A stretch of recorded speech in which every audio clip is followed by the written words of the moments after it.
affirmation et mise en œuvre du projet européen. Pour définir chaque étape de la construction européenne, on parle donc d'approfondissement de la construction européenne. On approfondit à chaque fois les liens entre les États membres. Il y a d'abord eu des liens au niveau de la production de charbon et d'acier. On a essayé d'approfondir les liens au niveau militaire, même si ce n'a pas marché. On a ensuite approfondi les liens entre les 6 États membres au niveau économique avec la création de la CEE.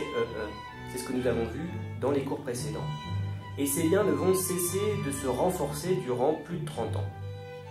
Mais en 1991, le contexte change et les priorités de la construction européenne aussi.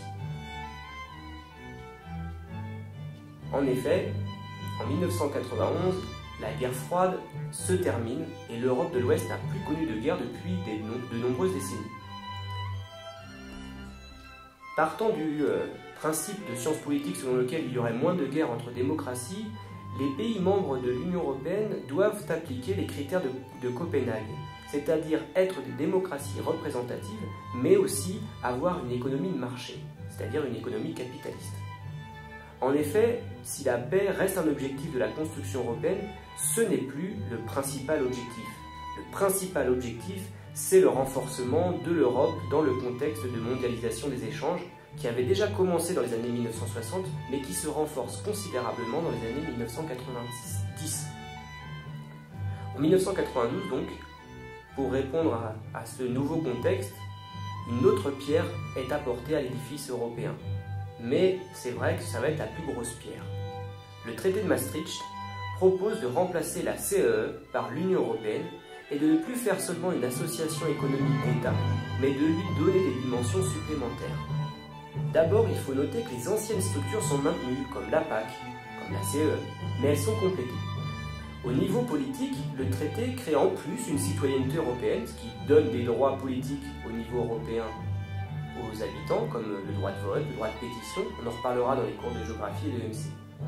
Au niveau juridique, la lutte contre le terrorisme, la criminalité, le trafic de drogue, la fraude internationale se fait à l'échelle européenne, en s'échangeant les informations policières entre pays. Au niveau militaire, le traité crée la PESC, Politique européenne de sécurité collective, c'est-à-dire la création d'un corps militaire de défense qui est beaucoup moins ambitieux que la création d'une armée européenne comme en 1954.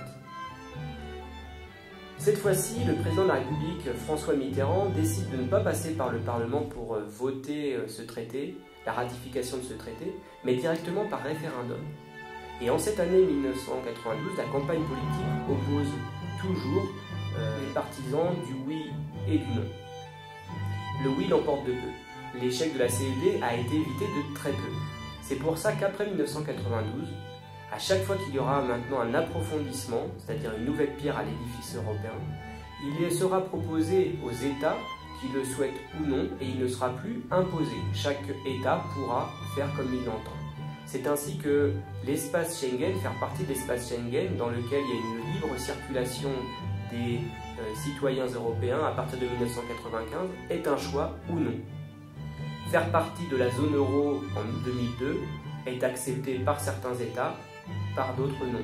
Plus rien n'est obligatoire pour éviter un nouveau revers comme en 1954.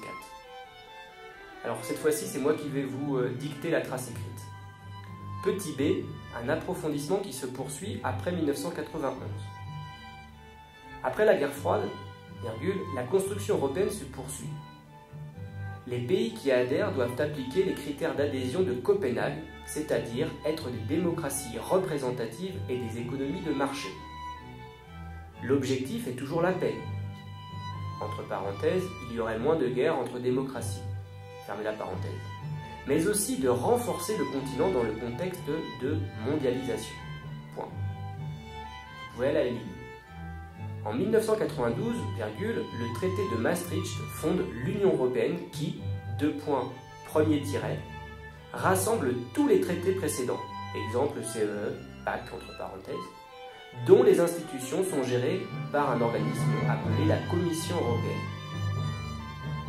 Deuxième tiret, c'est l'Union européenne qui crée de nouvelles institutions. Entre parenthèses, exemple, Office européen de police égale Europol. Deuxième exemple, toujours dans la parenthèse, PESC, politique étrangère et de sécurité collective, projet militaire moins ambition que la CED. Troisième tiret, créer la citoyenneté européenne, voire EMC. Vous allez à la ligne, sans tiret. En France, le référendum est gagné de justesse. Point.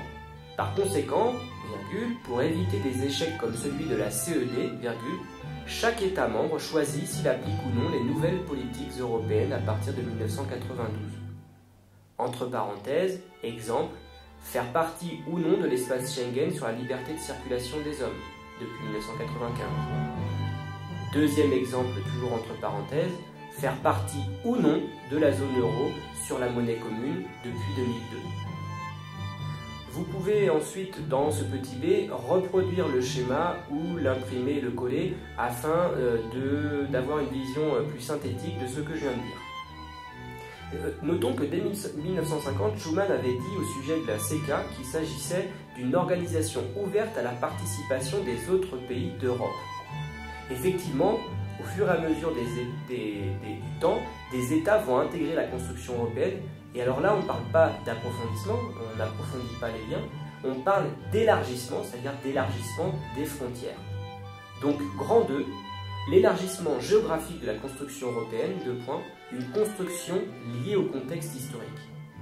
Vous deviez faire la carte suivante, je vous laisse vérifier si vous ne vous êtes pas trompé, vous la collez et vous avez juste à copier la conclusion suivante, juste à la fin de votre cours, après avoir collé la carte qui vous sert de trace écrite.